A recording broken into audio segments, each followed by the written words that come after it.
Marvel Rivals Season 1.5 is seeing a lot of changes to characters, with people like Cloak and Dagger getting absolutely gutted, so let's go ahead and jump into these changes. Now, I do want to preface that these are just from leaks alone. The official announcement for these changes has not been posted as of yet. Hopefully it gets posted soon, and when it does, I will of course talk about it as well. First up, we have the Vanguards. For Venom, we have Venom's Frenzied Arrival has been changed from vertical knockback to inwards knockback at a 75-degree angle. His ultimate cost has gone from 2800 to 2500.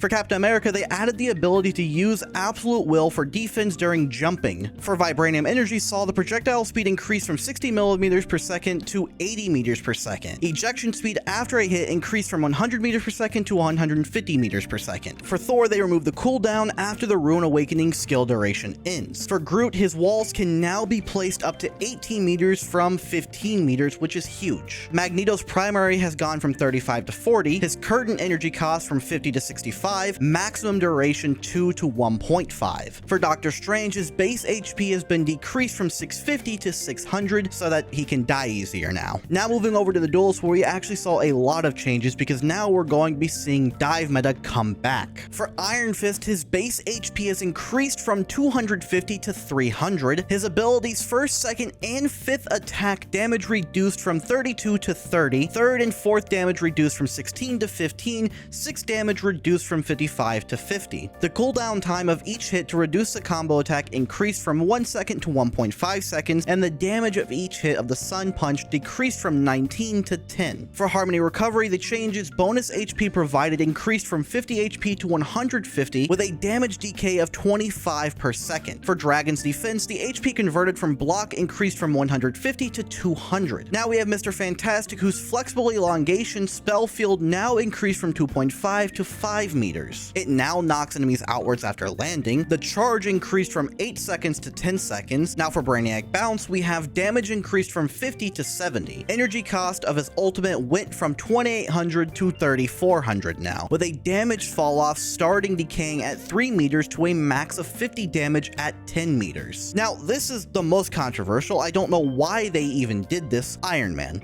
They have buffed Iron Man for some reason. His Uni Beam has increased from 120 damage per second to 140 per second. His Armor Overdrive Uni Beam increased from 180 per second to 190 per second, which why NetEase? Why did you do this? I get it. Iron Man can be shot at the sky very easily, but I don't think he needed a buff, especially if he has his team up with Hulk. That he's going to be broken. Anyways, moving over to Hawkeye, his base health went from 250 to 275. For his explosive arrows, the damage was decreased from 20 to 15. Spellfield damage increased from 25 to 32. Crescent Slash, the cooldown was decreased from 15 seconds to 12 seconds, and his ultimate, the bow charge speed, is accelerated. Draw speed increased from 1.2 to 1.35. Now, Storm actually saw some changes as well. Her Windblade damage at 30 meters has now been reduced from 70% to 60%, with her Aura self boost going from 16% to 12%, and the team boost version of that going from 8% to 10%, so that actually saw an increase. Her Goddess self boost damage was increased to 30% from 25%. Now, we did see Star-Lord getting a nerf, with his ultimate cost going from 1200 to 1800, which I do think was a little bit weird. And now, probably one of the other really big controversial things is Scarlet Witch, because now in her ultimate, she's going to be receiving a 100 bonus HP applied whenever she does cast it. This will decay at 50 per second after interrupt/end. A lot of people were saying that Scarlet Witch needed a shield whenever she casted her ult, but there were also a lot of people saying no, they absolutely did not need to do anything to Scarlet Witch, because if they did that, her ult is now going to be a lot more broken. And well, I guess the devs also thought that she needed some sort of buff for her ult because people were just dying in it way too often. I can definitely see Scarlet Witch now becoming a huge pick in the later ranks. Now moving over to Spider-Man, we have his web shooters. The recharge time was decreased from 3 seconds to 2.5 seconds, so he saw a bit of a buff. Moon Knight has also seen some nerfs, with his ultimate Khonshu's fist speed being reduced. They also corrected the damage logic, removed 75 damage for being in the middle of the spell field. Each fist now does 150, up from 75. So they fixed the thing with Moon Knight where his ultimate was bugged and dealing a ton of damage, but then they increased the fist to 150 normally. So I don't know how much this is really going to change Moon Knight. Gonna have to just see if he's still going to be really broken once we get our hands on this. Black Widow saw some changes, which I don't really think is going to change much for her. She's still going going to be a horrible pick, but her rifle capacity was increased from 8 to 15, but for her ultimate, her slowdown effect was reduced from 80% to 55%. So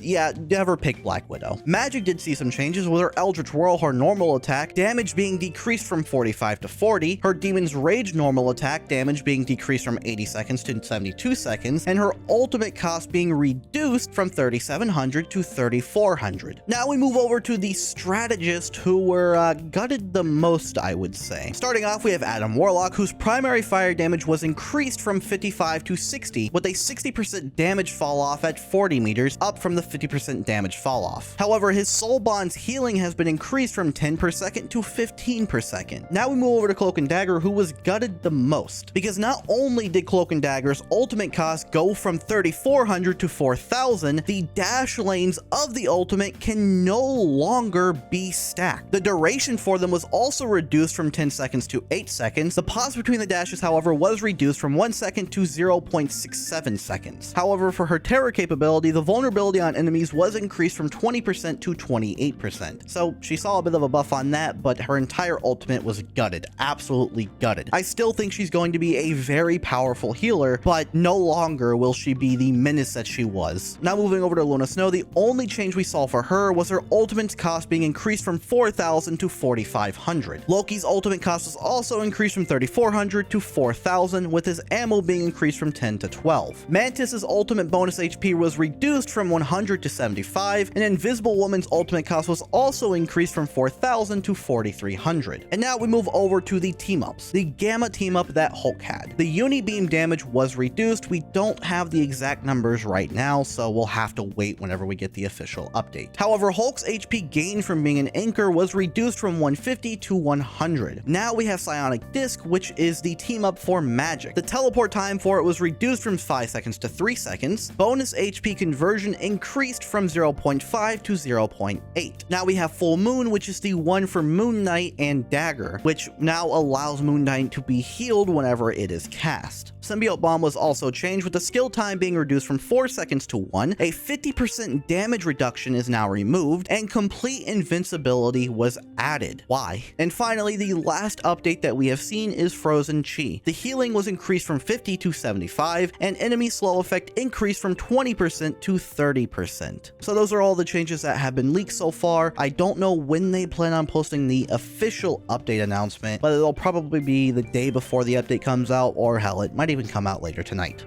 So for now, those are all the changes coming to Marvel Rivals Season 1.5. Please let me know what you all think about them down below. Leave a like and subscribe, and I'll catch you in the next video.